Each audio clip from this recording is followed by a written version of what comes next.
Have you ever had a class that was so noisy that the harder you tried to calm them down, the louder they got? Well, if you experienced it, then this video is for you. In this video, I share with you my tips, my pointers, the things I do in order to quiet down my class. If this is the first time we're meeting, my name is Gabriel Vigil. I've been teaching history for 18 years in Southern California. And it's my goal to create the channel where we can come together, share stories, share hardships, share tips, information, and build a community where we can support each other. So if you haven't done so already, please hit the subscribe button and enjoy the video.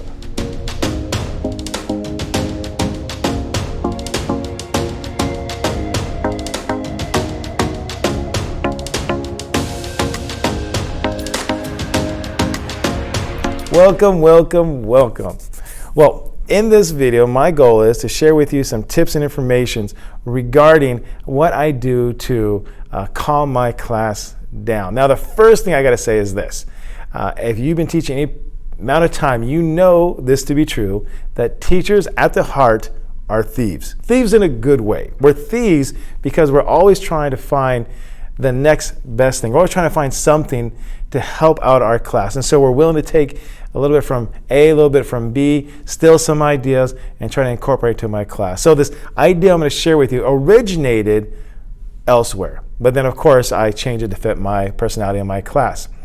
So probably about 10 years ago, I forget exactly how many years ago it was, once again, I was trying to find some sort of system to calm my students down. And you probably know this trick. If you maybe go, give me 5. That was something. Then I tried that for a while. Class. They would say yes, yes. So I tried all these different things, and none of them really seemed to work for me. And then I came across a video. The guy's name is Cliff Biffle, I think his name is. Cliff or Chris Biffle. It's called Whole Brain Teaching. And I watched the video, and I watched what he did. Now, if you're interested, please go ahead and do a search later on. Look for Chris Biffle and see what it is. It's called Whole Brain Teaching. I think it's an incredible thing he does. But the thing with the whole brain teaching, what he does, he's very energetic. Now, that's good for me for one period, and I could do that for one period and maybe 2 periods. And I remember one year I decided, I'm really going to do whole brain teaching the way he kind of did it. And I felt myself by period 3, I was just spent. Because if you ever watch his videos, you'll see that he's very energetic. He's very, exciting and everything else. But I couldn't maintain that. I just couldn't maintain that. So as a good teacher, I stole from it what I could and applied it to my class the best way I could possible. And so in his program that he has, one of the things he does is a point system. And that's what I really want to share with you today. I want to share with you how I use this point system to get my students back on track. So let me go ahead and give you an idea. Let me kind of walk around the room and so you can see exactly how it would play out in a real case scenario. Now, the first thing you got to understand is that this whole point system, I let the kids know from the very beginning of the school year. So we kind of train it out, we kind of plan it out exactly how it's going to look and everything else. So they know exactly what I'm doing. So there's a lot of rehearsing that goes into it.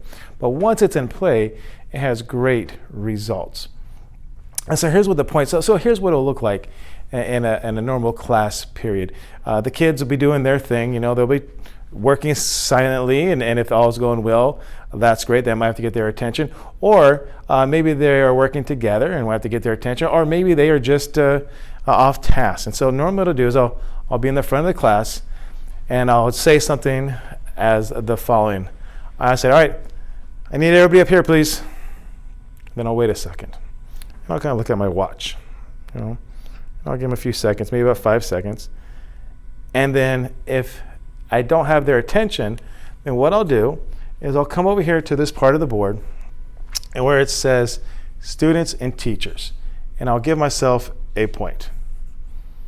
All right? And then by then, some students will notice what's going on, and then I'll do it again.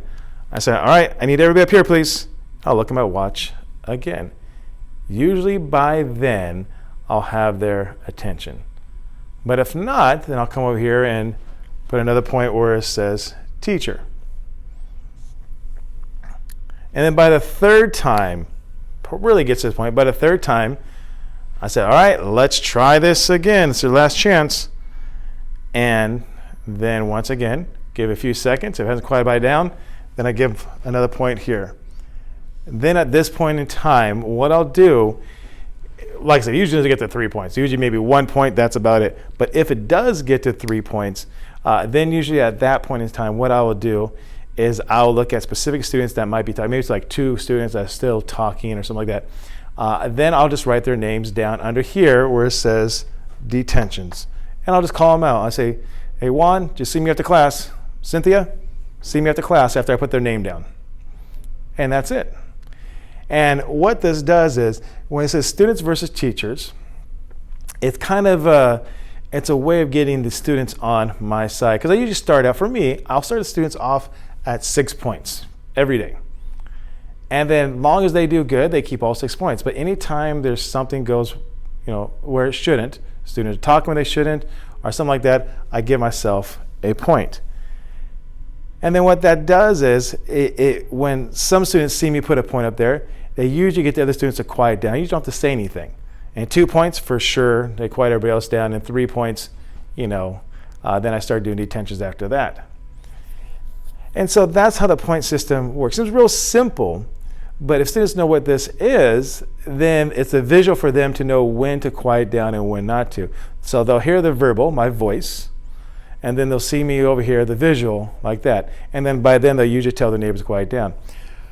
But here's the incentive for them. So I don't give them points just to give them points, but here's the incentive. And here is what I really like about the system. This is the secret sauce right here. If we come over here, we have the points. You see points? What I tell the students is this, that if they get to 50 points, they do not have homework the following week. So those 6 points, I'll keep a accumulation. I'll put them up here, and each day I'll add 6 points on. And then when they get to 50 points, they don't have homework the following week. Now, students love this because obviously students don't like homework. And so they love this at the fact that they actually get a chance of not having any homework. But here's the secret sauce. This point system is rigged. It is, and once again, I got this from Whole Brain Teach. It's a rigged system. What I mean by that is, I already know what weeks I want them to have homework. I already know what weeks I don't want them to have homework. So usually for me, I have a packet. And the packet usually goes along with a topic, a certain era in history. And so that packet basically covers 2 weeks worth of information. So I'll give it to the students 1 week, and I already know the next week I don't want them to have homework. But to make sure they don't have homework the following week, we have this point system. And so I can manipulate this as much as I want to. So what I mean by that is, maybe instead of starting the kids out at 6 points, maybe I start them off at 10 points, just so they can get to that 50 points and not have homework. Or maybe they do something really good and I put a whole bunch of points on. Whatever I need to do to manipulate the point system, I can manipulate. Now, of course, the students don't know this, and it is fair. What I mean by that is, I don't give points where they don't deserve points. If a class is horrible, they don't get any of their points. So I still, within this framework, I don't reward bad behavior. But within this framework, I can manipulate enough so I can control when students get homework and when students don't get homework. Now, there are some classes that are just so on point that they don't have homework hardly any time of the year. But once again, that's kind of class by class. But once again, I have total control over that. So the point system, how it works, the key is this, that I keep track students versus teachers. I'll start my class off at 6 points, and if students are misbehaving or I'm trying to quiet them down, they're not responding, then I give myself points. And just by this visual cue and my verbiage, once again, I'm not yelling it, I'm just saying, let me get your attention. Just that's enough to pull them back to me. And then with enough marks off this, I usually get their attention. This works if I'm trying to get their attention. This works if for some reason something else going on behavior I don't like, I still get points. And of course, I might call students out specifically by name if need be. But then from here, this transcribes over there to the overall accumulation, so that way students can earn the opportunity of not having homework. So that is the small little thing I do to get the students' attention. Because once again, the whole class and everything else, boy, that just wore me out at the very end. but this seems to work well. If you found this information helpful, please hit the subscribe button. And if you'd like more information regarding my classroom management, please click on one of the other links that you will see on this screen.